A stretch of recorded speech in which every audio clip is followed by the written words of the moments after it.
Здравейте! Отново отиваме на премиера и тя е на дългоочаквания филм Гунди. В момента вървя към Мол България, защото тя ще е там. Слава Богу, живея на пешеходно разстояние до мола и няма да объркам мола или да закъснея, защото няма да съм с кола. Аз когато съм с кола нещо не ми върви. Но да, времето е супер. Супер много се вълнувам за този филм. Супер, съжалявам, разсеях се, писаха ми. Супер много се вълнувам за този филм, защото подготовката е от супер много време. Цялата нова телевизия и портфолиото на NetInfo работим за филма и за неговата реклама. И благодарение отново на моята работа имам честта да присъствам на тази премиера, която е днес, която тя всъщност не е официалната, а по-скоро е като предпремиера за подбрани хора, може би, не знам. Ще ви кажа после като отида и разбера. Миналата седмица имаше медийна прожекция, която беше само за журналисти, с възможност за интервюта с актьорите, но не успях да отида, тъй като имах други ангажименти, но както и да е, ще съм на по-якото. Това е по-важното за вас и за мен. Ще сме пак на лукса, на червения килим, на готинка, цак-цак. И вие ще сте с мен. Така, тук е важно, понеже ми казаха моите популярни приятели, да ви питам въпрос, тъй като филмът все пак е за Гунди. Вие от кой футболен отбор сте? Напишете долу в коментарите. Хората ме гледат, умирам от срам, но не ми пука. Другото, което искам да ви кажа, много ми срам всъщност и на хората продължава. Избрах си аутфита за 2 минути, защото бях в офиса, скъпах се набързо, нямах много време. Избрах тази кичозна диадемка за 15 лева от H&M. Тези перли от някоя баба, може би вече в небето, за 50 стотинки от втората употреба. Тях си ги купих, защото рожденият ми ден беше на тема Gatsby Party. Исках всички да сме Gatsby и реших аз да си купя тези перли. Много съм доволна, за 50 стотинки са топа. Тук едно са Кенсе, количка и кетски. Уморих се, бе. Течение, но малко се поизморих. И така, айде, влизам в мола след 2 минути и че съм в мола, имам 20 минути да си купя нещо. Или така за мотивация.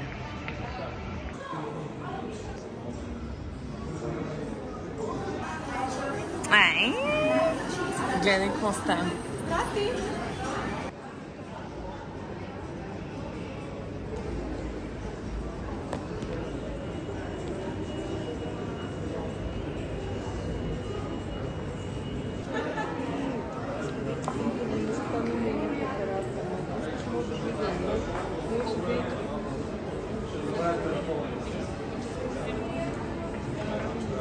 Вече сме в залата. Има пуканки, водички и всичко. Отиваме малко да се поснимаме. И влизаме.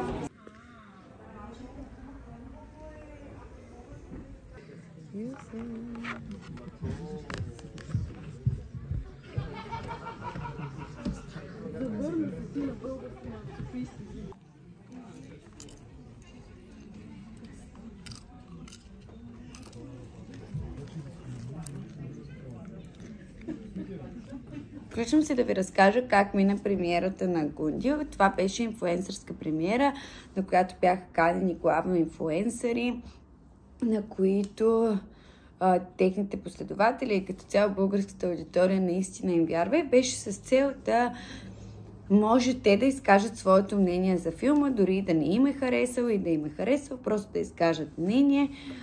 Честно казвам, не съм следяла инстаграм профилите на конкретните инфлуенсъри, дали са изказали мнение, защото последните дни имах страшно много работа. Дори реално за това ще кача този влог толкова късно, защото не си разпределих времето. За това ще говорим в друг влог, колко е добре да си разпределяме времето, когато имаме много работа. Но да се върнем на темата за филма. Филма наистина е уникален, препоръчвам с две ръце, дори те ме мотивираха. Почнах да чета историята на футболните отбори. Все още нямам футболен отбор. Това е 3 дена след премиерата. Снимам това видео, ако се чудите.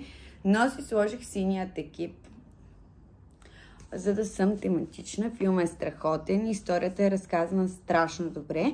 Със сигурност предполагам, че най-големите фенове на Левски може би ще имат критики, защото няма как без критики. Едно нещо, ако се критикува, значи е достатъчно добро. Но филма е един път. Наистина историята е супер. Ревах 2 или 3 пъти. Просто беше страшно емоционално. Актьорският състав е много добър и Иван и Андрей си свършили работата наистина страхотно. Просто ги поздравявам. Екипа отново за проучването, за историята, снимачния екип, звуковия екип. Просто наистина брилянтен филм. Много ми хареса. Аз рядко гледам филми. Това е една друга тема, защото преди много бях пристрастена. На ден гледах по 16 часа сериали и филми и вече избягвам това, защото е вредно. Не го правете. Но много ми хареса. Наистина просто страхотен филм. Много се бяха постарали. Страхотно хубави речи. След прожекцията имаше среща с актьорите. Аз успях също да се видя с тях, но за жалост телефона ми блокира и не се включваше няколко часа. Затова не можах да кача също влога в вечерта. Но оправих го. Сега ще ви покажа нещо много яко. Когато влязохме в залата и имаше кутийки. Вие ги видяхте по-рано във влога. Реално аз си помислих на пръв поглед, че това са пуканки. Просто цял ден си възпилили как ще седна да ям филма и ще ям пуканки. Изядох пуканките преди филма, но това, което те ни бяха оставили, беше 100 пъти по-яко. Реално беше подарък от самите тях за нас и страшно хубаво. Единият подарък, вие го видяхте, той е ваучер Puma с 20% отстъпка за магазините Puma. А това е кутия. Ето. Вижте как изглежда. И сега да видим какво има вътре. Не, че тук не се вижда. Но все пак така. Лукчета, те малко... Това се луч... Оле, тък му ме заболя гърлото. Това не е платено, само да ви кажа, но изкарвам лукчета и гърлото ме заболя. Не знам какво да кажа. Много ми напомня тук на баба ми времето. Едно време имах чувството, че не е било същия дизайн, не е такова, но е такова супер комунистическо. Здравейте, другари и другарки. Аз тотално превъртях играта. Другото, което е захарни купчета. Това отново ми напомня на баба ми. Бабче, ако гледаш това, виж едно време, като ми правише попарах, ми слагаше такива захарни купчета. И най-якото нещо е шише на гунги за вода.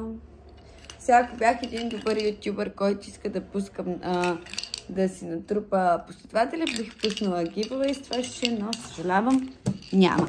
На 9 октомври ще снимам от Арена Армеец, най-голямата премиера, което ще е мега якото събитие. Супер много се вълнувам. Там обещавам ще кажа... Опа! Там обещавам... Оле, всичко разпутах. Там обещавам ще кача на 10 октомври, най-късно 11 влогът, за да може да сте на самото събитие. Subscribe... Какво беше? Последвайте канала ми. Subscribe за моя канал, натиснете камбанката, ако са ви интерес.